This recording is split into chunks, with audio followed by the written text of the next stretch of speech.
something very big is missing here. Who can tell me what it is?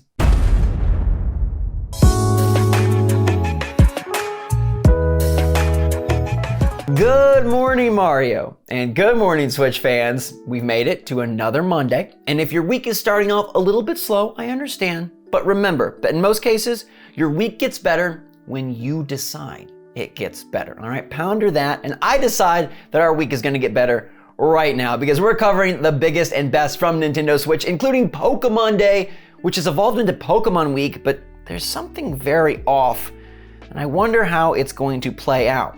There's a leak for an upcoming Pokemon game, as well as another leak for an upcoming fall Switch game that I think you'll find very interesting. And Capcom has done a bunch of stuff, including ending their countdowns and announcing new games. So what's going on, everybody? It's Zach from SwitchForce. Hope you're smiling, and thanks so much for joining. Make sure to hit that like button if you enjoy the show, and let me know your take on today's topics in the comments down below. Also, let me know your take on memory cards. Do you have a memory card for your Switch? And if not, are you looking to add to your collection? And make sure you can always store and save your Switch games. My friends at Lexar make the best. Hands down, SwitchForce seal approval. This is the one to get. They've got great size variants from small to 1 terabyte, which is really big, and will save everything you ever need to save securely, speedily, and without you having to think twice. So make sure to click the link in the description down below to check out the Play Card. Every time you do, it helps support the channel. And Nintendo is helping to support the LEGO fans out there by mysteriously revealing 9 new LEGO sets. Now, 8 of these are dropping on August 1st, and 1 of them is coming out on October 1st. Now, the 8 on August 1st are most likely Mario LEGO expansions, but I want to gear our attention towards October 1st, because this is described as an 18 plus LEGO set. No, not that kind of 18 plus. It just means it's one of their bigger sets with a lot of pieces, and it's coming in at $229, which is really expensive. So either this is the largest Mario statue ever to come out, or it's probably another special edition. Like Nintendo dropped an NES with TV LEGO set and a really cool Mario 64 question block with different levels popping out of it set, and I wonder what they're gearing up for in the fall. Could they finally decide to drop a Legend of Zelda LEGO set to kind of coincide with the release of Breath of the Wild 2? That would be brilliant. I want to build up Hyrule Temple, or I want to build up Hyrule Field, or I want to build up the freaking tree. Deku Tree. I almost forgot about him. Or maybe it's another console. Perhaps they're going to do what they did with NES for SNES, or N64, or GameCube, although that would be like a really easy LEGO set. It's just building a cube. Anyways, if you're interested in LEGO stuff, they got more coming. I'll keep you posted as soon as we find out what this is, but 18 plus, $230 could be cool. Now, what else could be cool is Pokemon Day. Pokemon Day this year falls on a Sunday, February 27th, the end of this week. And they tweeted out, yo, we're celebrating Pokemon Day all week long, and they listed out what they're revealing every single day. But something really big is missing here. Okay, let's look. Pokemon Masters, Sword and Shield, Cafe Mix, Pokemon Unite, a music video, Pokemon Go. Nothing about Legends Arceus, the massive release that just sold like hotcakes and we're eagerly awaiting. Are they gonna do DLC? Now, there is a chance that maybe it's just too early and they're not ready to talk about their plans, although in the past with Sword and Shield, they did reveal their DLC plans really soon after launch, like right about this time frame if we line up the dates. I think the bigger question though is, will there be a Pokemon Presents later in the week, or will Pokemon have some sort of special video to commemorate Pokemon Day on Sunday and drop new knowledge?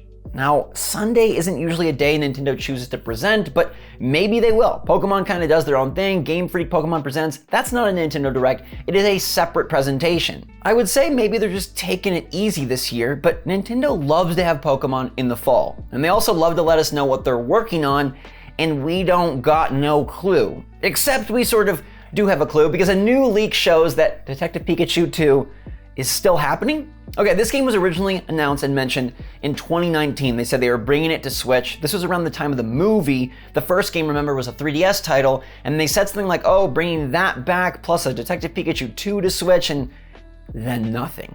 Like, Detective Pikachu lost his voice, and they decided not to make a sequel to the movie, which seemed kind of silly because it was really fun. But now we have confirmation that the game is still in development because a mysterious programmer who goes by the name of KT from the company Creatures, who are developing Detective Pikachu 2, said, "I am in charge of programming around drawing in the project related to the sequel to Detective Pikachu." Now that translation isn't all that great, but hey, he acknowledged that he's working on the sequel to Detective Pikachu, and so that is a game that maybe could get a little teaser update later this weekend.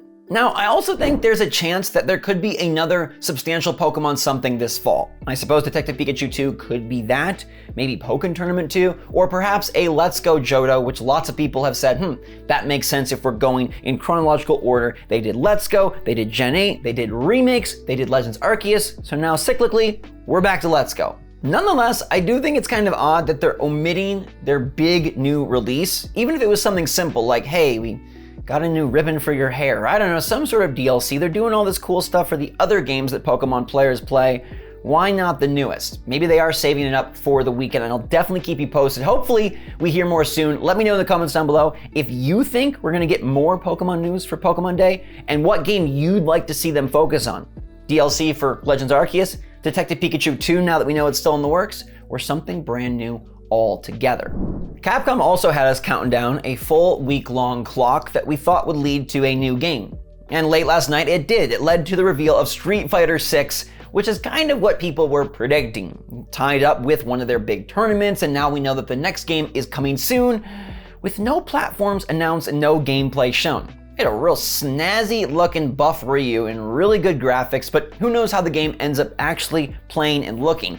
And the rumor says that it's going to be a PlayStation PC exclusive, which would mean excluding Switch, which would suck and be a bummer. We talked about last week, like Mortal Kombat is really good on Switch. I'd love to see Street Fighter get back in with Nintendo and bring another really great popular fighter to the platform. Now, it could still happen, okay? So Capcom does work with Nintendo really well. Maybe they do have plans, and they said they'll give us more details on Street Fighter 6 this summer. So around E3, but not E3 time, like since E3 is no longer a thing. That's when they'll talk more about it, and I guess we'll find out then if this is gonna be something on Switch. I'm fingers crossed. I have not gotten into Street Fighter since 4 first came out. I really wanted to be good at the game. I bought a fight stick and everything, and then I kind of fell off. They just take a lot of time to really get good at, and I don't have that patience usually. But I'm interested in Street Fighter 6, and I'd love to see it on Switch.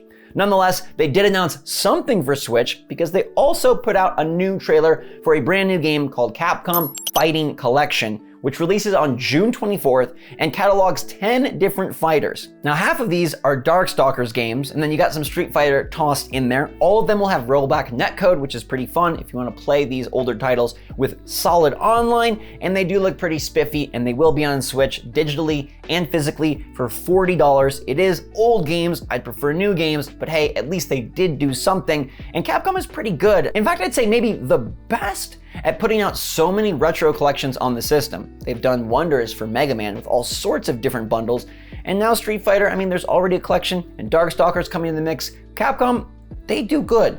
Just give us Street Fighter 6 too, please. I teased you that we had a leak from a big fall Switch game, and you might have thought I was talking about Bayonetta 3, or Breath of the Wild 2, or that Metroid Prime remaster that we're always hearing rumored. But this is a new player being added to Nintendo Switch's first-party fall slate. And it comes from very reputable all-knower Emily Rogers. She's one of the most right people about this stuff, and she's reduced what she says so that she usually only says correct stuff. And according to her, Intelligent Systems is almost finished with development on the next Fire Emblem game. Now, we're not talking about Fire Emblem Warriors, the game announced at the most recent Direct that was a bit of a downer for fans wanting a more traditional title. This would be that traditional title. And Emily Rogers says, will it be an October 22 release or an early 2023 release, February, March? I've mentioned before that this game is nearly finished with its development. IS has had over 3+ years to develop this game, and they received assistance from a support studio. And so she's pegging it in October, or if Nintendo can't quite fit it, February or March. Now, she does note that Nintendo is not afraid to put out multiple Fire Emblem games in quick succession, pointing to 2017 when they released Fire Emblem Warriors 1 and Fire Emblem Echoes close together. Who says history can't repeat itself again, says Emily, and I think October would be a fine fit for Fire Emblem. Emily also mentions that she does not believe Bayonetta 3 can carry an entire month, and she says she's sorry to fans of the wild-haired witch, but it kind of makes sense. Nintendo does want to put big sellers in their holiday months, and if Bayonetta 3 is to come out in October, which is where everyone sort of seems to put it right now, Nintendo would probably want another title to go along with it and help boost sales. Now, Emily notes that Nintendo has been really aggressive about multiple games per month and different games in different genres so far in 2022. Take March, for example. Triangle Strategy comes out at the beginning of the month, a very hardcore strategy RPG that would appeal to the nostalgic 2D fan. And then Kirby and the Forgotten Land. Players who want something a bit more family friendly, but also maybe love Mario and want to see a new twist on this new platforming 3D take. So it's incredibly likely that Nintendo will have more than just Bayonetta and Zelda for their big holiday months. And they could choose to double up around the fall shopping season to really pull in those dollars and spread across genres. So if you really like Bayonetta 3 and hardcore action, or if you'd rather play Fire Emblem and something slower paced and strategic, you are both appeased. It's gonna be very interesting to see what all Nintendo announces at their next Direct, because we have so much squishing into 2022. But then again, 2017 was a really big year, and everybody talks about how this one is kind of trying to replicate that one. Emily also notes that Mario + Rabbids initially came out in August of 2017, and she says if it is to hit this year, it feels like August again would be the month to release Mario + Rabbids Sparks of Hope. Yes, they're just rumors, but where there's smoke, there's fire, and usually swords, and so many people have been talking about a new Fire Emblem not named Warriors that I really feel this is what's going on. Emily is someone who only speaks when she knows what's up, and she says they're nearly finished with development. The years line up, they have been working for at least 3, and hey, Nintendo probably does want to put out a new title in the mainline franchise because they do that every 3 years or so. It's happened throughout the history of their systems and this series. Fall for Switch could be getting even more full, adding a mainline Fire Emblem to the mix. I'd love to know in the comments down below if you would want to play it. Are you somebody that loved Three Houses and can't wait for the next installment? Or did you skip Three Houses but see that was the best-selling SRPG ever, and now maybe you want to try your hand at what Fire Emblem is all about? Let me know in the comments down below. This is exciting stuff as we start to piece together a phenomenal year for Nintendo first party. And now let's go to a poll about a game that has been phenomenal to me as of late. Guys, I have been playing so much Horizon Forbidden West, I cannot stop. It's gorgeous, it's great, it's open, it's flexible, it's fun. And in the poll last night I asked you, does seeing an awesome, stunning game like Horizon make you want to get another console in addition to your Switch? And I thought the answers were fascinating because 35% of you said you already have a PS5 or an Xbox Series X. Dang, that's a big percentage of our audience, of our family here, that has double dipped or maybe triple dipped. Now 40% said, nah, you don't care, and that was actually the biggest category. You're pleased with your Switch, and those glitzy graphics do not woo you into dropping $500 out of your wallet. But 24% said heck yes, and I know those consoles are still hard to come by, so I hope if you want one, you're able to secure one. I will say it seems like scalping prices have come way down since last year, so that is good news. And if you do want to get a console, I like them both. Game Pass is like an impossibly amazing value that I find hard to skip out on or pass up, but at the same time, PS5 has like some incredibly sweet exclusives, and Horizon Forbidden West is really on a fast track to Game of the Year for me, so I don't know. Can't really go wrong. Make sure to find the polls every weekday evening on the community tab. If you don't have that bell rung, turn those notifications on so you can be part of our conversation, and make sure to hit that like button on your way out, everybody. Thank you so much for starting your week off with me and the show. I hope you're all doing amazing, staying safe, staying healthy, staying happy, staying positive out there. And until next time, thanks again for watching. SwitchForce out.